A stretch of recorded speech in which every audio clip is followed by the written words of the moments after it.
and it's live. We are live already. My Facebook will just load and start echoing. So I always start my interview to wait for 2 seconds before it loads and it stops echoing and we can start the interview, sir. I'm ready when you are. Already. Yeah. And we're ready.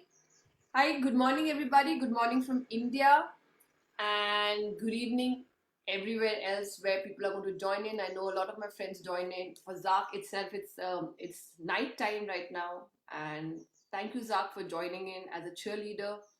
I'm absolutely thrilled to have you as one of the cheerleaders because of your work in the area of children, and I know that you closely work with children and mothers. Welcome, Zach. Let's go Thank ahead you. and introduce yourself because, as usual, I say the person who lives the story tells the story the best. Well, my name is Zach Story. I'm one of the co-founders of the Limitless School and one of the co-authors of the book called My Kid Entrepreneur, which is one of the ways we believe is one of the most powerful ways to empower kids to learn super important skills. I'm here to support Shika and her mission because I'm actually very excited about what she's doing. And our research showed tremendous dependency of kids on happiness and well-being of their mothers. And what she's doing right now is really going to empower a lot of women across the globe to understand how important it is to their kids that they stay positive, stay vibrant, and actually appreciate and understand that we appreciate them for who they really are. You know, it's crucial what you're doing. I'm really grateful for you for doing what you're doing, and I'm here to support in any way that I can. Thanks, Zach. And vice versa, I've been we've met little less, but since I have heard your lives a few months back when we were together trying to figure out this whole online world, and Yes. I was always very intrigued with your limitless school concept, and I always thought that it was amazing. And you know, for me, yes, this project. Initially started with a question that why do I feel like this? Because I was one person who always uplifted mothers through my photography, and mothers always gave me big hugs and said, you know, what you see in us, we don't. But when I became a mom, the chatter and all that negative image came onto me. Yes, that it started from that question, but more than that, I'm sure I'm like absolutely guilty and of the fact that I was finding myself sounding all the time that oh and many of us do that. That before I was a mom, my career was here and this and that. I don't have time for anything else anymore. I found myself, and I never realized that if my children ever heard that, they would always wonder that are they my reasons for fall? And I I'm glad that my kids are very young and I've auto corrected myself very quickly, and I've not slipped into that situation. And that's why I also wanted to start this movement to surround myself with mothers who can uplift me itself by me saying it 100 times, because I'm going to be interviewing 100 mothers, and if I say it 100 times, something will change in me and I will never ever repeat this mistake. And not being hard on myself, but yes, I found myself, I'm glad, I'm blessed that I could have that consciousness that I could do that. But you work with mothers, and you are like a very passionate father. um, you know, to raise a child, uh, what like when a mother is going through this, what do you think is very very important? I think the first thing that's really important is, and I've realized that after our own kids were born, my first son was born, and I was looking into a lot of research about how to raise successful, happy, fulfilled kids. And when I've realized that a lot of our own beliefs get unconditionally. So it's crucial for everybody, especially mothers, to understand that what they believe and how they act today is how it's going to affect their kids for the life being of their kids. It's going to be very hard for the kids to overcome that later on in life. And the way that they wire their kids from the day one of their birth is by their own behavior and actions. Right. And at the same time, so basically, it means that your own life well being will affect your kids' well being. Yeah. And you need to love yourself and you need to take care of yourself for the sake of your children. Because if you don't do that, neither will they. Yeah. Right. So a lot of my own growth came out of the fact that when I realized that, I became a better person. A lot of the things I wanted to do with myself, my wife wanted to do with herself. We wanted to do it, but we could never do it because you know what? It's for our benefit. But when it came to our kids' benefit, now excuses were no longer enough. Right. Now you had to do it because if you don't, they will pay the price. And when Right. you phrase the question like that, that if you don't do this and if you don't value yourself, you don't become better, if you don't do these things, they will pay the price. It empowers you to actually do these things, right? It Yeah. really empowers you. Understanding that concept, now that neuroscience has advanced so much that it teaches us how our brains develop in the first phase of the first 7 years of Right. child mental development, Right. how children really learn, and how it really affects the rest of their life. And even when we realize the things our parents did wrong in our 30s and 40s, how hard it is to actually change anything about that. Absolutely. Because when you were wired this way from the first 7 years, when you get all that, now it makes so much impact on your own behaviors and how you view yourself. And we still struggle with that. But, I think it all starts with understanding. Right. It's okay to fail sometimes. It's okay to make mistakes. As long as you understand what it is you did wrong and you can go back and try to correct it, I think a lot of us are going to be a lot better parents and our kids are going to be a lot better for it. Yeah, and I absolutely agree with what you're saying. And changing yourself, even if the realization is there, and then changing yourself when you're in your 40s is so difficult. Like that's what all of us are trying to do here as mothers. Even if I realized it, even if I am heading a movement here, even if I so sound as if I've hit a very profound so-called, oh, Shikha has hit a very profound project and people are loving me and blessing me. Honestly, when I shut this camera and I'm switch off the light and I go back to my world, I still struggle because I'm like, I know it. I exactly know what to do. I exactly know how to show up now. I know I'm heading a movement, so much love, people are believing me. But because I'm honest with myself, that that wiring that has been done, to just undo it is such a task. It's such a uphill thing. And every day you again fall and you're like, I did a mistake again. And not to be hard on Every day ourselves. is a battle. Yeah, Every day it is is a battle battle. to come out and uh, you know, and I always, it's a very question that I always ask, and let me ask you because you're into also developing a limitless school and you're a very passionate father. I see your posts absolutely being involved with your children, very passionate about no screens, so much. But I recently asked a very interesting question to my husband. I was just like, what if like we do everything okay, do you still think that we're going to bring in perfect children? I'm sure we're going to do some mistake. Like there's going to be some mistake which is going to happen, which we think is the right thing to do at this point in time. We're going to still do some mistake that this child is going to still struggle with. Like we do everything okay, but there is no anyway a perfect child coming on the other side, because No, what we are thinking, and even if we are working on ourselves, even if we are everyday thinking and studying, believe me, I have a lot of books for him, myself, and I have mentioned it to you. um, but I still think I lack, and it's sometimes not that you that, lack shit. It's the fact that you're wired a certain way. yes, And and a lot of it comes in. So the way the brain works, our internal wiring comes first, and then our learned wiring comes second. So, like for instance, sometimes we respond to our kids in a manner that later, literally a second later, our newfound knowledge goes, "Wait, I shouldn't have said that," and you yeah, correct it, but you already said it, yeah, right? Because you wired that way from your parents, and guess what? You're gonna be a better parent than your parents were, but your parents were good parents given the knowledge they had back then. right, What they knew, they made the most of, and what we know, we're going to make the most of. right, When our kids are going to be parents, they're going to look back at us thinking, these guys didn't know anything. Just like we look back at our parents now and think like, well, these guys should have known this and that. That's yeah, how, and that's good. That's the way life is. We learn and we implement, and our kids are going to be better parents for it yeah, because they're going to look back at us like, okay, that was better than our grandparents, but it was still pretty bad. yeah, We know so much more now.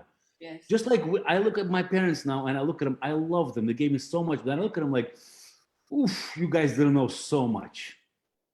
I know You what you know, I know, I know what you're saying, and I'm laughing about it because anyway, I like laughing about it because I'm just like, yes, mothers are, I'm very passionate about mothers, but I'm even more passionate. I can wonder why I started a book on mothers, because I'm even more passionate about children, right? But I honestly started this book for the fact that I don't want to pass it to the next generation. I better do this, and and I think Zach is frozen. Zach, are you frozen? But anyway, the audience is watching here. Zach, you were I think frozen for I'm one. back. Yeah, but I'm saying that I started this book for mothers, but actually it originated from wanting to protect the next generation and the ripple effect. And why I brought you in, and before this we had Mike, who was also a teacher, as a cheerleader, because you can't separate the mother and child, right? You can't separate that a mother's journey separate and a child's journey separate. And even if a mother thinks that, we are doing this self-care, self-love, sometimes we drift on another side totally. We just go to this side and say, we've heard this so many times, and mothers go down. It's very funny that just yesterday I was asked a question, and I was talking to somebody, and I was helping her to realize, because I've had a health journey, and I was just telling her that IVF is not the way. You're already suffering so much. Let's go back and reconnect, right? I was talking to her, and she's asking me, you're heading a mom's movement right now, and you are a mother. Even if I ask you this question, I know your answer, but can I ask you this question? So I was like, yes, please go ahead. And she's like, is it worth it to have children? Yeah, And right. My that's okay. dog. That's okay. So I said, she just asked me this question yesterday. Is it worth it to have children? Is it worth it to become a mother and go through what, like, you are meeting so many moms who go through so much? So I said, I'm nobody to answer that question. I don't want to judge anybody who wants to or doesn't want to question. For me, my life revolves around children. But you need to ask this question to yourself. Like, the fact that you're already questioning that, is it worth it to have a children, you need to first ask, why are you asking that question, right? And if you're not ready, you need to go on in another direction. And this kind of fear is now coming into, one is this fear that you become a mother, and then you're going to have this. And of course, I'm in my 40s, she's much younger. She's probably 15 years younger than me, and she already is with this fear that, is it worth it to have, because now the other things, have the health part has started to play. People think IVF is the only way to go. So now the next generation mother is coming up in another way, right? Up. Yeah. And if she's going to have child thinking, is it worth it to have children? Imagine what effect. And then she goes through this painful IVF stuff. What is she going to pass it on when the child comes out? Unknowingly, she is going to, because the question is already there. Is it worth it to stop my life? So I'm saying that, we mothers just keep rotating now. And this is no judgment. It's just like, now she's gone here and she says, is it worth it? Like, can I stop my life? My life is going to go for a six. And at the same time, she's telling me that, I will be a good mother, I know, when I become, but is it worth it? So there was a total confusion in a young upcoming mother. And I Sounds like it. still wonder, the children who are going to come out in the generation ahead, they are going to, like you're just saying, it's going to get better. If we don't solve it now, then it gets better. But if we keep it unsolved, it's not going to go better. It's I all think going to get the there's ripple so effect. many levels to this dilemma. Yes. Again, I'm no woman, so I can't understand that on your level Yeah. as a mother that has to bear the child, go through the body changes, right? I get the fact that I'm in no position to actually relate on a physical level, Right. but I do have a wife, so Yes. I've monitored her, right? So what I can say is, and for me, it goes the same way. Yes. The profound effects on having children when you hold that baby for the first time, Absolutely. that moment is so transformational in its power that everything she went through afterwards, and especially afterwards, now when they are a little bit past the first 10 months stage, where it's so difficult, and then they start talking for the first time and they start babbling and making those sounds. And the first time they hug you, and the first time they open their mouth, and the first time you actually talk to a human being, but it's that little human being, right? It's like this human being is so little, it's so reliant on you. Those feelings, they're so empowering Right. that you feel that you can crush walls. Nothing can stand in your way. You've never felt that way until you became a parent. Yeah. Nothing is more empowering in life than becoming a parent. Right. My dad always used to tell me that he always separates people into two categories: parents and non parents. And until I became a parent, I didn't know what he meant. And when I became a parent, I'm like, now I get it. I really get it, because for the first time in your life, you love something more than you love yourself.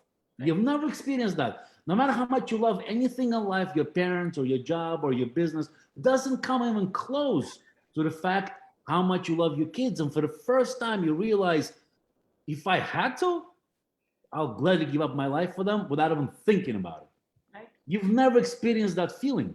Right. And I mean, this whole movement is started around that, because it's like, I never want my children to feel that, they were my reason to fall. I want them to feel they were my reason to rise. And I'm only rising every day because, but You're there. we still can't, like, this is an honest conversation. This has become a very honest stage with interviews. The fact is that the struggle is also very real with this mother. Very real. And what we're talking about, we don't even know how this young lady is questioning the whole fact of, is it worth it to be a mom?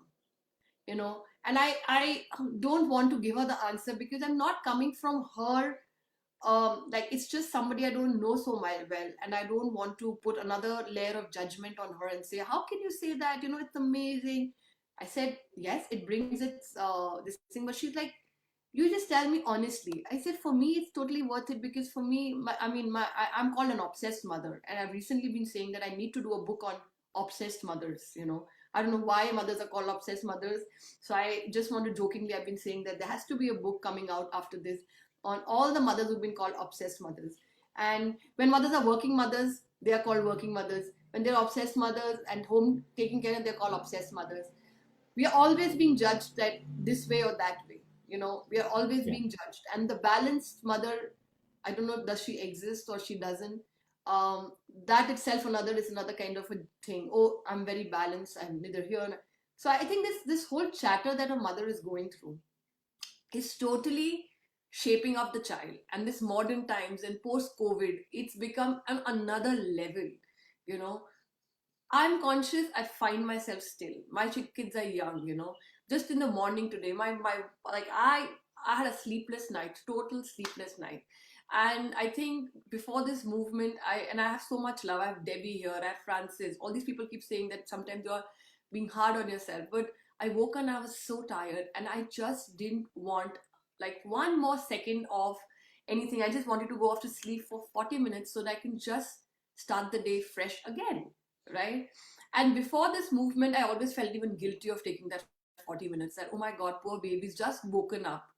And, I'm telling him to just go away. Like, he's just woken up and he wants to cling to me. The whole night, I'm still breastfeeding him. I've breastfed him. The whole night, I'm up. I'm doing everything. But that 40 minutes is also a guilty period for a mother. That, oh my God, can I put this child for 40 minutes? And I actually went to my husband. I was like, I can't take it. And for the first time, I started saying it. I can't take this 40 minutes. I'm sorry, but I can't. Nothing to do with me putting myself on a hard zone saying that, oh my God, if I take this 40 minutes off, I would be a bad mother. And, layers and layers and layers of chatter comes in. And yes, I woke up after 40 minutes and I went straight running to them. I hugged them because I needed that 40 minutes to just be with myself, because I co-sleep with my children, and they are like, the nights have been amazing. But Well, I just think you just mentioned a very important point when you mentioned your husband. You know, there's a saying that behind every successful man, there's a woman. yes. I think the same is true about every great mother. There's an understanding husband Oh, that absolutely. understands what they're going through and is there to support them without, Absolutely. like, kind of making a big deal about that. Because when I made that mistake, so I'm guilty of that. I gotta be honest with you. But until I realized that every time it would be difficult on me, I would tell her. But then I didn't realize how difficult it is on her. And when I did realize and start making about me, I saw the results in my kids, because she wants to be this amazing mother, but it's so difficult, Yeah. right? But the second I kind of take a little bit of pressure off her, don't even mention it, don't make it a big deal about this, just take it off, she becomes this amazing person to the kids, Yeah. and immediately shows up in their lives how Yes. well, how more behaved they are, how more happy they are, how more smiles you get out of them a day, less crying, better time.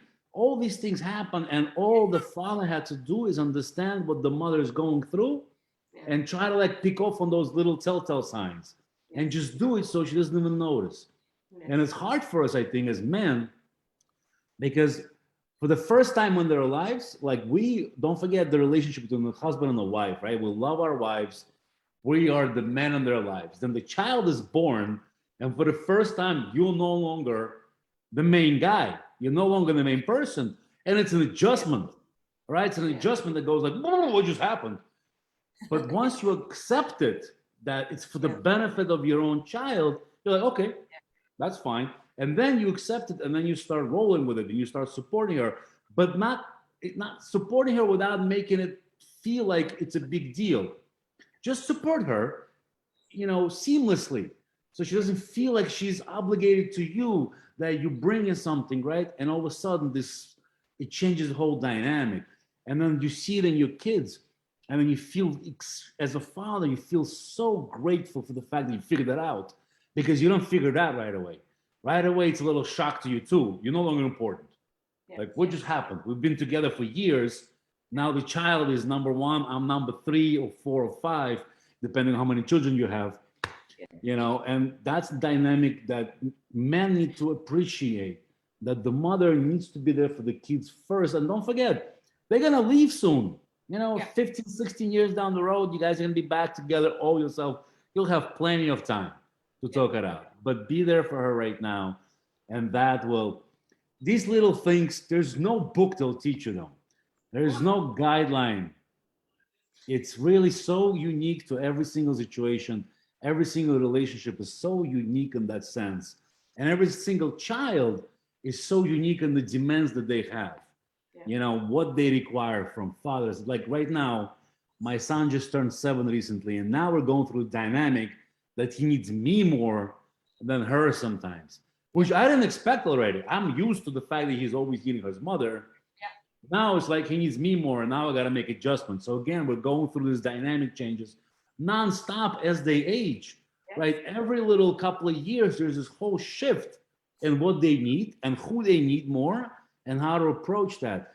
And it's a never-ending learning curve, Yes. so to And speak. I'm glad you said that because I must like for the first time appreciate it.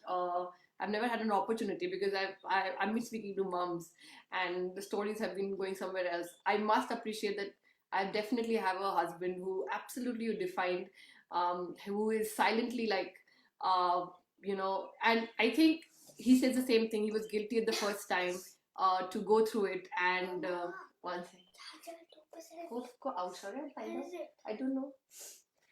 So and I think the second time he's realized it, and now this movement, he's absolutely one of the pillars behind this movement because he knows what's happening and he knows what this means to me. And what you just said, the whole thing is very very important, Zach, that uh, I actually, why I was smiling through it is because being in India, when I was like, though I am in a modern city and of course an educated upper class Indian woman, I still thought that men feel like this in India because of the traditional setups that we have. But like, and women feel like this in India because of the traditional setups we have. But of course, my research told that like throughout the world, men feel the same that you just described, like what you described, and women like mothers feel the same because now with education and global stuff, everything is like merging, right? There's no more our traditions deciding us what we do. I'm absolutely a photographer and a confident photographer, established myself before I got married, etc. So everything is on the same level, and that's what made me smile. That you know, uh, you feel the same, and I'm so glad that you said what you did because I want to share this interview with many, many, many men because not because to judge them, it's just they totally struggle that what has happened. And what you just said is very crucial, that do it without making her feel. I think that's another thing that happens, just do it without making her feel as if you're doing it Guilty for it. Yeah. because that itself becomes another level of burden on a mother. then my God, like he doesn't want to do it, and he's not understanding it, and now I have to put the kids, and then the whole battle starts between the parents. And I have seen this as well, that when he just does it this way, and I've taken my 40 minutes off with a lot of pride, I am actually a better mother. I puddle them up and I'm like, go for your work. I'm ready. I'm rejuvenated. I can do that. And what you just said about your 7-year old, my 8-year old last 2-3 times has just told me, dad is a better person to study with because he's more fun. And dad is, I want to go for a walk alone with him. And I'm like, aren't you the clingy one till last month who was just going mama, mama, mama? Like, and for a mother, even that withdrawal is like I'm like, all this while I've put myself around you and mama, mama, mama, and I'm like used to that. And now suddenly you go, and then she questions herself again. Did I do something wrong that he doesn't want to be with me? It's that thing that a mother will keep going through, right? It's easier for men to just say, oh, fine, now come on and do it. But a mother will again question and say, I did. I'm like, am I being like rude to him, or am I being bad I to think him? it's That's why important he's for growing. all of us, mothers and fathers, to understand that by default, we tend to parent the way we were parented. And a lot of conflicts come out of that. Yeah, Like for instance, we think certain things are okay.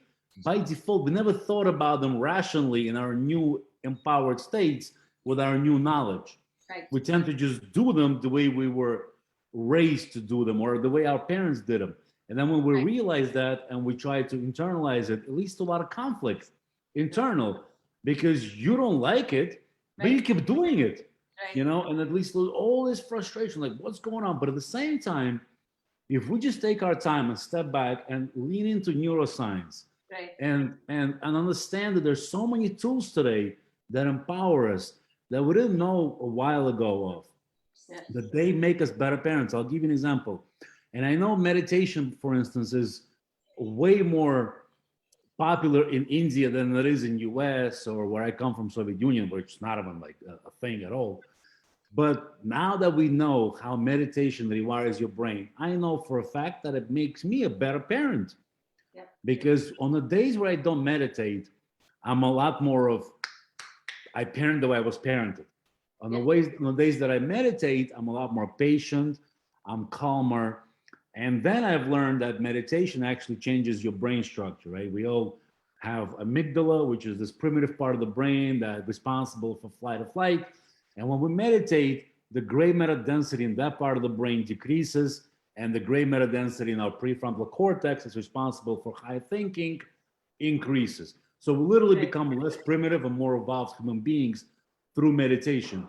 And that's just one of those things that now we have scientific data to actually validate how important it is. And if you do that, you're literally becoming a better parent and you're literally making your kids more empowered because you are a better parent.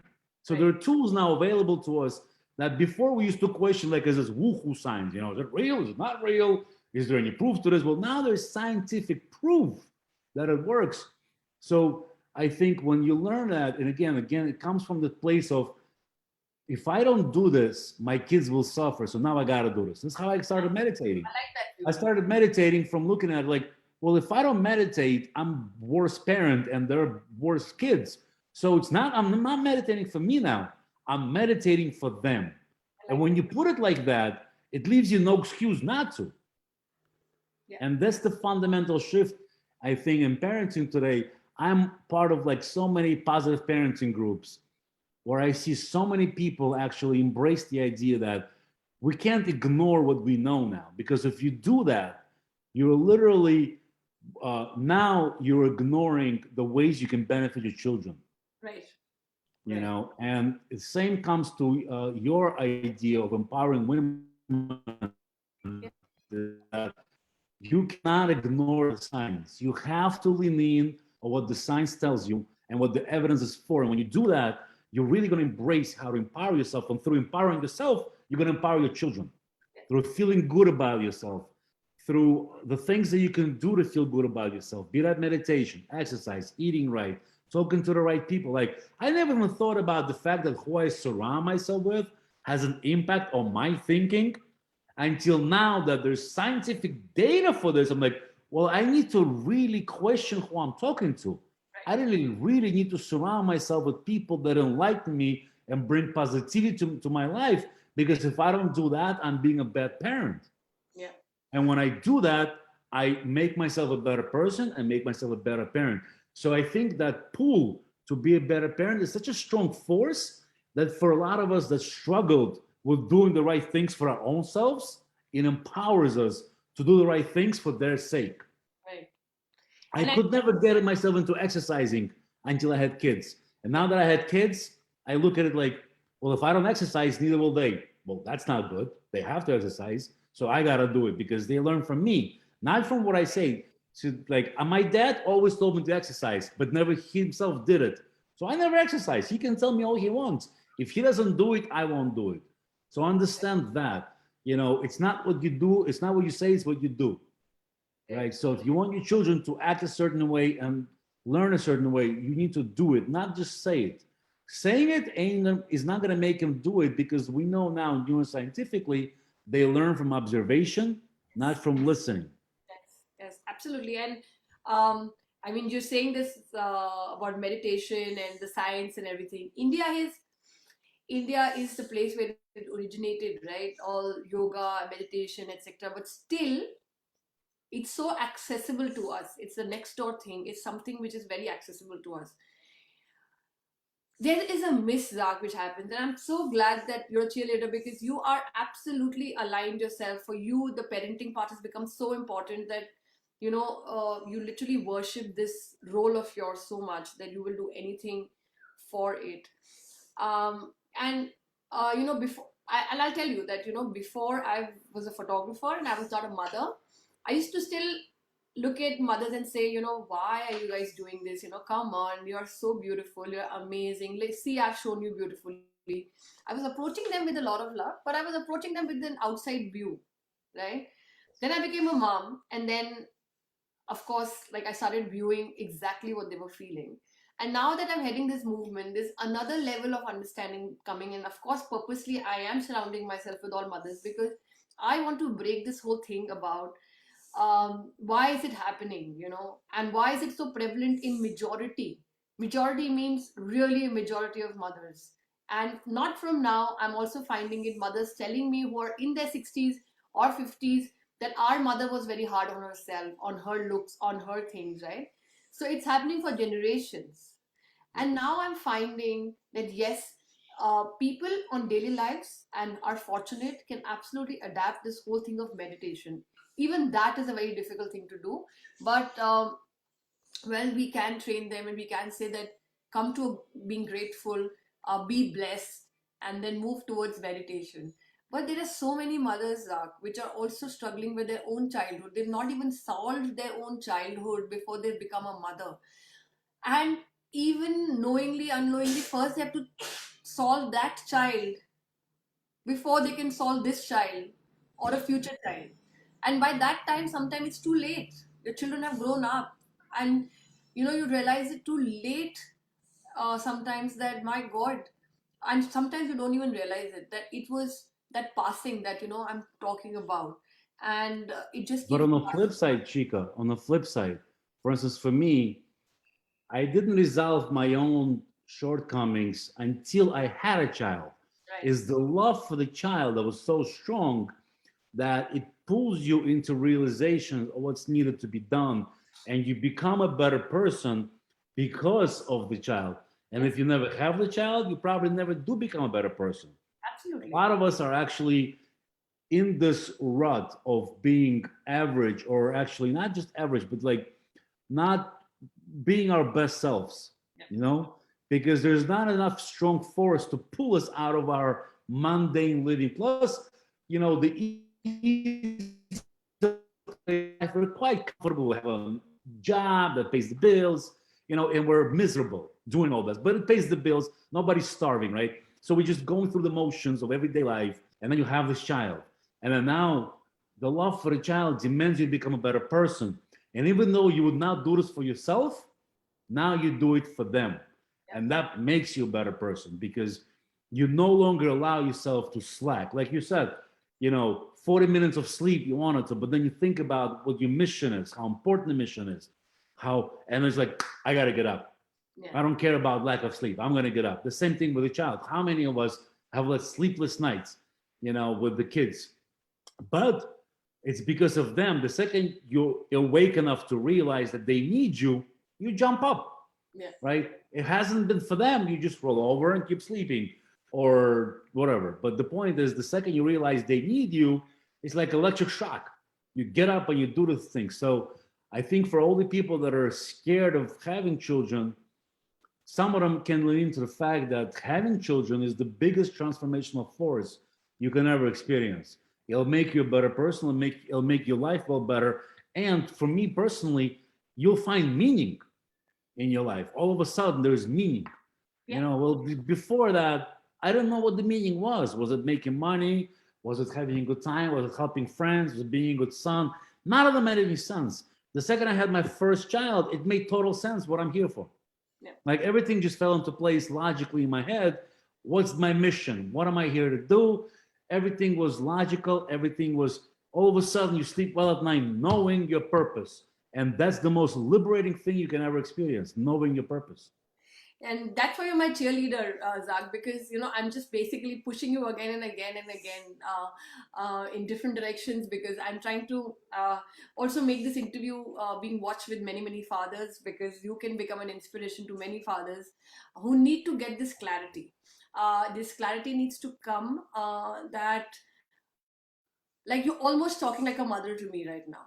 Your motherly instinct is very, very strong. I do not feel like I'm purposely trying to throw things like, Zach, what if this and what if that, and there you come, rushing again and saying, not at all, Shikha, that they are the purpose and they are the feeling. And that's how usually a mother talks. That's the mother speaking usually. And even if she's feeling horrible inside, she will just keep speaking that you dare not say anything about me being a mother, and I totally love it, and whatever's happening. What I like beautiful about you is that you're still speaking with so much passion. And I think if you can bring a book about this, because you brought a book out, and we will talk about it in 2 minutes before we wrap up, you definitely need to bring this out, because a man's point of view needs to come, and you need to bring this story that before you realize that you were into smoking, you were into other things, and you dropped everything and you went towards health because of your children. You move because of your children. That's the whole pulse of this movement, that you move forward because of your children. And mistakes happen, things Well, happen. the book is coming, Shika. The book. There's Yeah? two books that are coming. Oh, lovely. I'm writing a book right now. It's going to be called Future Proof. Oh, That's about how to raise children that are future proof. Both me and my wife are working on this book. lovely, And the lovely. one right after that that I really want to write, that my passion is all about, it's going to be called Renegade Dads. It's Mm. because, so many dads that are amazing people that I know, that they think differently. They don't embrace the idea of what fatherhood can do for them, how transformational of power that is to them. And because they're just thinking in old school terms, the way they were brought up, and they have this conflict of how they were brought up versus how they feel, and they don't know which one is right. Is this conflict of old school versus education now? We learn so many things today that conflicts with the way we were brought up. Like if you look at just the whole positive parenting movement, and you look at how we were brought up, and there's a lot of good to be said about certain aspects of toughness, because nothing great comes out of comfort zones. Adversity is the biggest lesson and the biggest school in life. So it's what I call catch 22 of modern parenting, is that we know that adversity is good for you, but at the same time we want to protect our kids from all adversity.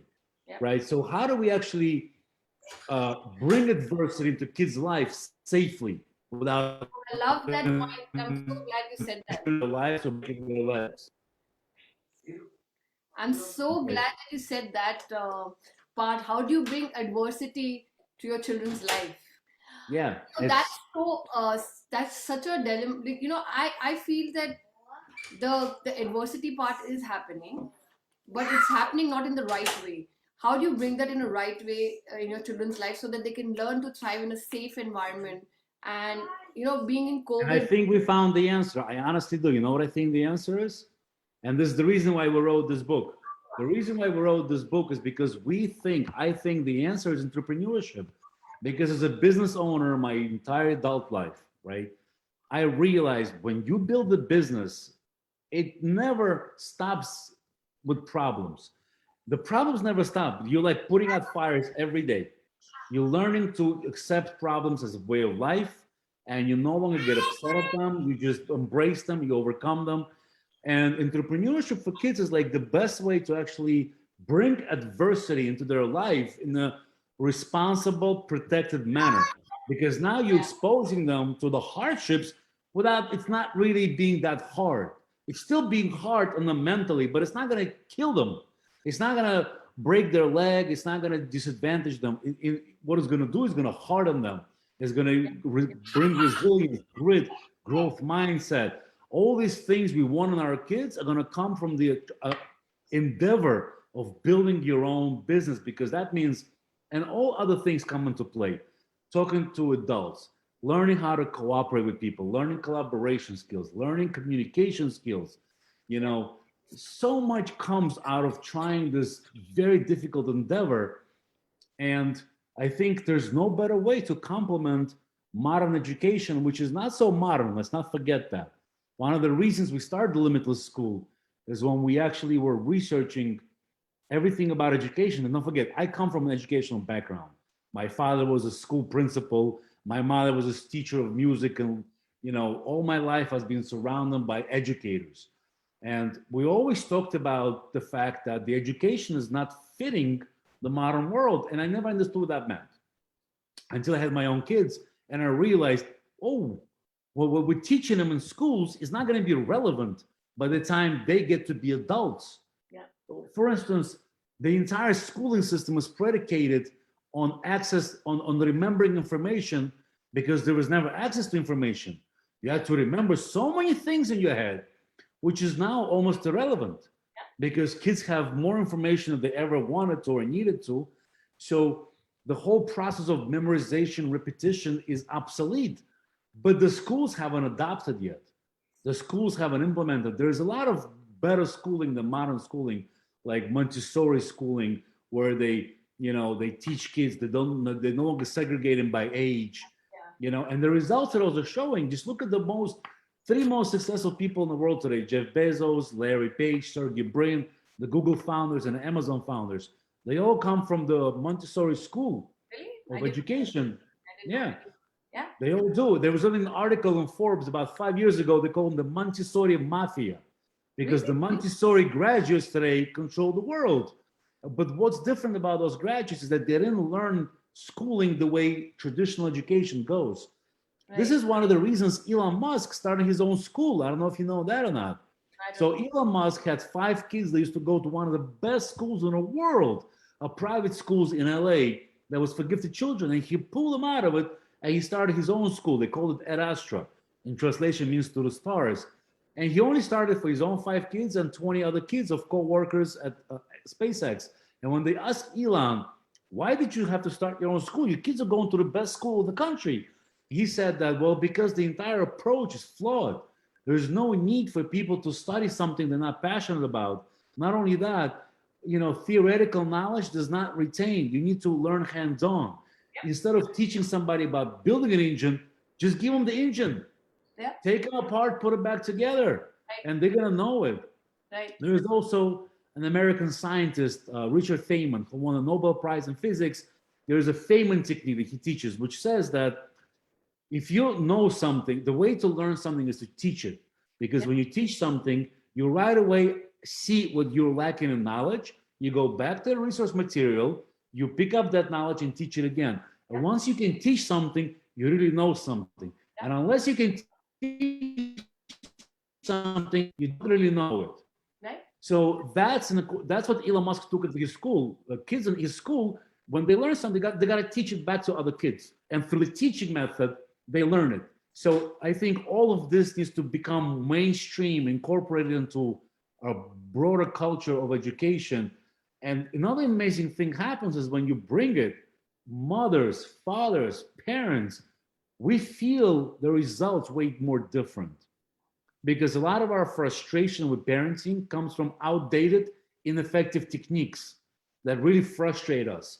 And when we embrace neuroscience and the new way of teaching, and we see results much more rapidly, it's so much more empowering to us as parents. I'll give you one easy example. So there is still Dr. Sapolsky out of Stanford who did this research on dopamine. And dopamine is the molecule of more. There's a book called Molecule of More. Dopamine is what makes humans go and learn.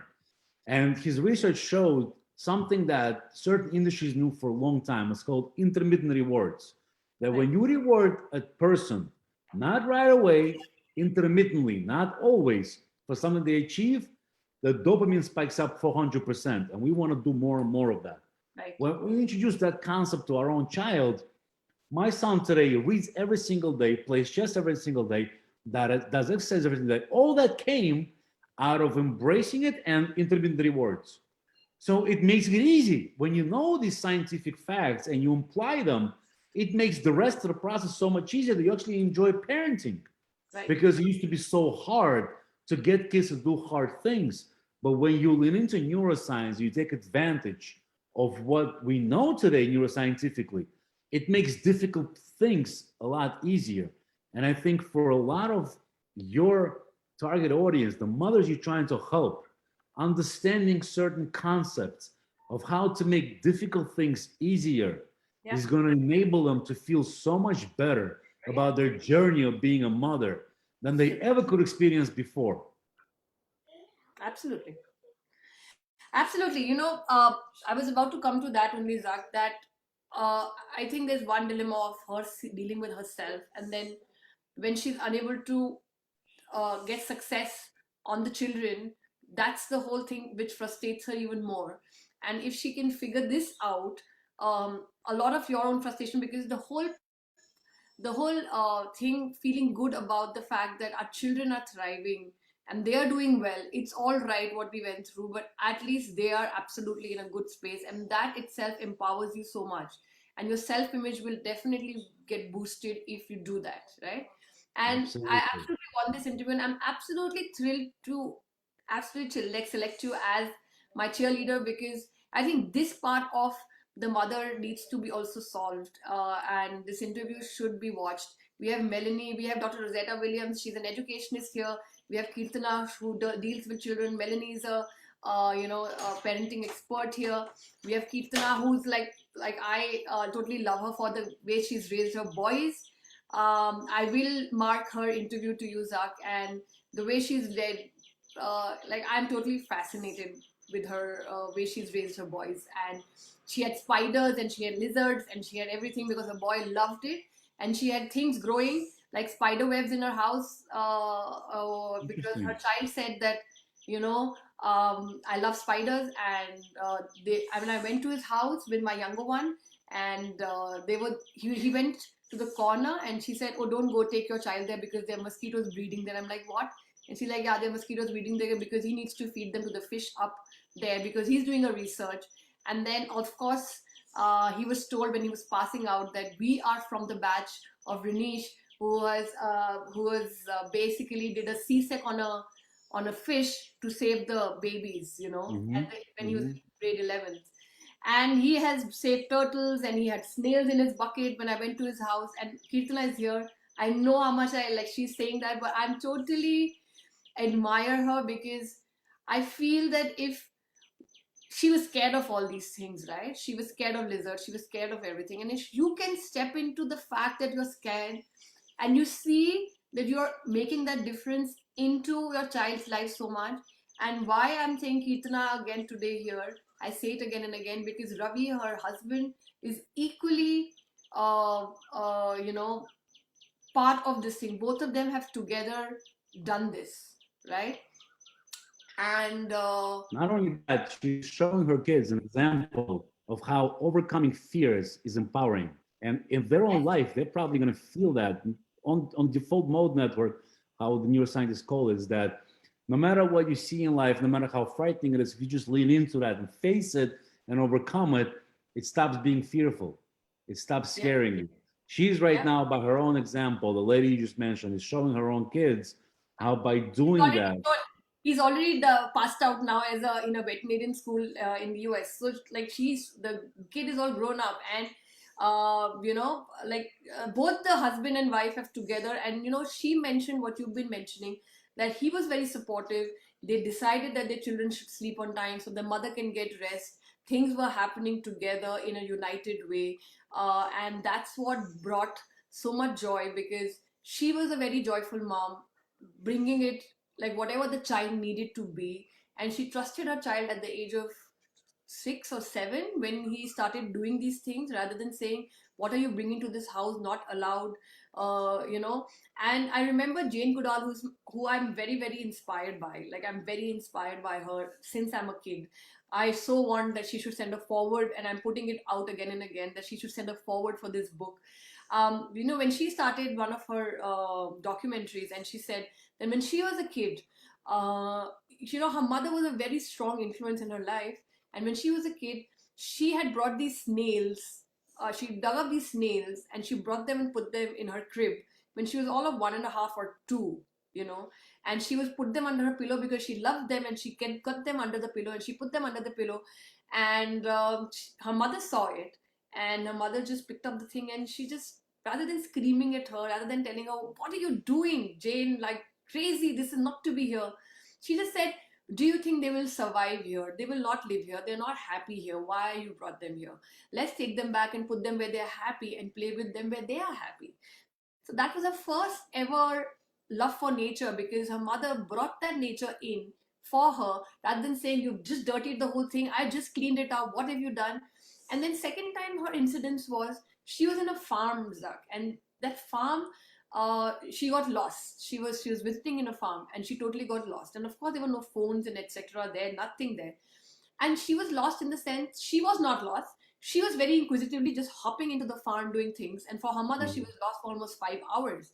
And when she returned in the evening after 5 hours, and her mother was looking everywhere, her mother went running to her, and she like, I remember I was so fascinated, and I had this bag of stuff in my hand, and I went to my mother, and she had tears in her eyes, but she didn't speak, and she just kept on hearing my story, and she kept on listening, what else happened, what else happened, what else happened. And Jane kept on telling, you know what, I saw this hen who was doing this, you know what, I saw this, and you know what, I saw this. And then she just hugged her, and she said, I'm glad you're safe. And she took her in, and she just like let her be. And she's like, when these things happened in my childhood, look what Jane did.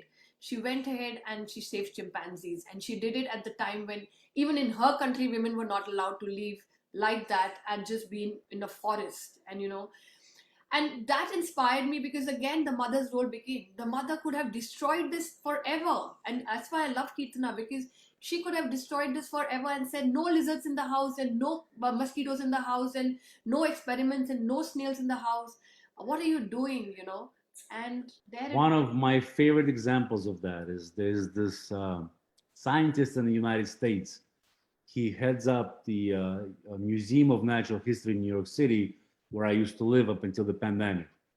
And one of the things he talks about all the time is how, we as parents need to stop kids from experimenting, because when kids are banging really loud on some, pots and pans, our first instinct is like, stop doing that. It's too loud. But in reality, you're right now crushing an acoustics experiment. When kids break an egg, like, this is a biology experiment that I'm making, and you're about, oh, don't do that, clean up the egg. Don't do that. When the kids wants to jump into this gigantic puddle, of water outside in the rain, let them do it. They're experimenting. And this whole idea that, like, I was told, don't do this, don't do that, don't, and it's so hard to overcome that. But understanding why it has to be done is very empowering, because when I realized what he was talking about, I realized how much my parents prevented me from experimentation and shut me down and my own interest. And it took years before I realized that. Versus my kids, no matter how hard it is, and I'll admit, I'll be the first one to admit, sometimes it's so difficult to let them be kids, because they will do things that will literally annoy the living God out of me. But letting them do that is so crucial. So I resort to all kinds of treatments that will empower me. I'll go meditate, I'll work out, I'll take a cold shower, I will do all the, or at the worst case scenario, I'll just go for a drive. Yeah. If I can't handle it anymore, I just won't tell them to stop, but I will just take a 5 minute timeout myself. I will just leave for 5 minutes, come back refreshed, understanding they have to go through this. This is good for them. They need to experiment and doing these things, and then you see the results immediately. It doesn't take much, it doesn't take long to see how much better they're off than their counterparts, no matter how sad it is to admit that. But you see other kids whose parents don't allow them to do these things. And you see the difference in their growth.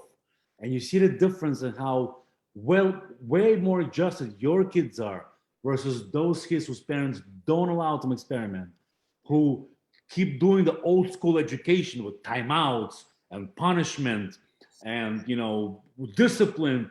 And I'm all for discipline, except that I believe that there's a loving way of introducing discipline into their life, where you lean into the newest knowledge and you empower your kids. I'll give you one example. We all know now of the power of personal habits. That personal habits, how you actually live your everyday life, will define the amount of success you do. But then there's a neuroscientist out of Stanford by the name of BJ Fogg. He published a book called Tiny Habits. And one of the best presentations he ever did was in Maui, where he talked about the Maui habit, which is basically starting your day by saying, today's going to be a great day, you know? But this little habit empowers creation of other habits. And by teaching my son this one little thing he's got to do every morning is get up, and the second his feet touch the floor, to say, today's going to be a great day. And I'm not saying it was an easy journey to get him to start doing that. I'm just saying that once he started doing that, we saw tangible results with how everything else got easier with all the other things that we wanted him to do. Tucking his bed, brushing his teeth, reading his books, doing his journal. All other habits we're trying to bring into his life became easier. That came out of this man's research. You know, the one scientist that brought us to the masses, and it's such an easy thing, right? It seems today's going to be a great day, but it's not easy with kids because they forget, they don't want to do things. But once you bring it in consistently, patiently, hey, did you do your mouth habit? Let's not forget it. Let's do it. For years, we did it for about 2-3 years with my son. Now he does it every morning, instant, even when I remind him. But I see the benefit of that throughout the rest of his habits. So I think that learning about these little tricks, like intermittent reinforcement, like the mouth habit, like the fact that all behavior, you want to start small and you want to make sure that it fits into their daily routine already. You don't want to do any big changes because they never stick to the big changes. But when you do small changes incrementally and you just do this consistently, and the consistency is more important than anything else, right? You do these little things, you see big changes in a little bit of time, and then you embrace that. And I think both parents, mothers and fathers, need to lean into that experiment. But most importantly, understand that mothers, frankly, go through a lot more than fathers, right? There's no denying that. Yes, There's and no denying. and I've been raised by, like, my mother was taken away when I was 6 years old. She was schizophrenic and she was violent, so she was taken away from us. But I've been raised by a beautiful father, a father as involved as you are, absolutely for the benefit of raising a child. Like till today, I'm a very daddy's girl. I'm 40 years old, but when he comes, I like absolutely feel I belong to him. I'm safe with him. I can go say anything. I can be anything because he's allowed me to be that. Being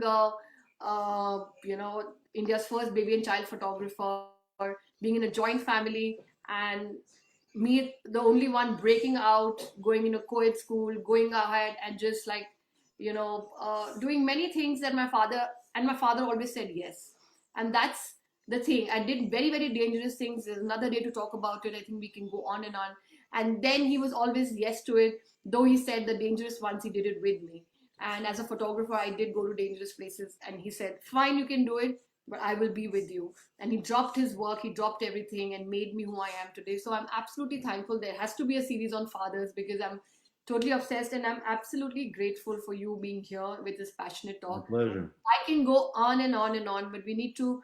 I need to start my day with my kids, and I think interviews can go long, and then people just need to start their day. So thank you for everybody being in the comments and commenting about it.